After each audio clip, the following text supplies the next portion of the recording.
কিন্তু আমি কানেকশনটা আমিও জানতাম না, and I have no shame in admitting it. তো যখন আমি জানলাম, I was so moved by it and I was so heart broken. তুমি বলো আমার দোষটা কোথায়? এবার দেবের কাছে ব্রেকআপ চান অভিনেত্রী রুক্মিণী মৈত্র। আবারও দেব শুভশ্রীর রোমান্সকর ছবি সোশ্যাল মিডিয়ায় পোস্ট করতেই ক্ষেপে যান রুক্মিণী এবং দেবের কাছে এ নিয়ে ব্রেকআপ চান তিনি। রুক্মিণী এ নিয়ে সরাসরি মুখ খোলেন মিডিয়ার সামনে।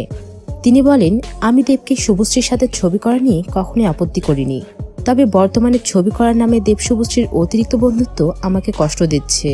দেব যদি নিজের ভুল বুঝতে না পারে তাহলে দেব নিজের পথ বেছে নিতে পারে, আর আমি আমার পথ। রুক্মিণীর মুখে এমন কথা শুনে চুপ আছেন অভিনেতা দেব। তবে দেব রুক্মিণীর সম্পর্কটা কোথায় গিয়ে পৌঁছায় তা দেখার অপেক্ষায় আছেন নেটিজেনরা। তো বন্ধুরা, রুক্মিণীকে কষ্ট দিয়ে দেব ঠিক করছেন নাকি ভুল? আপনার মতামতটি অবশ্যই কমেন্ট করে জানাবেন এবং প্রতিদিন নতুন নতুন ভিডিও পেতে অবশ্যই চ্যানেলটিকে সাবস্ক্রাইব করবেন। ভিডিওটি শেষ পর্যন্ত দেখার জন্য ধন্যবাদ।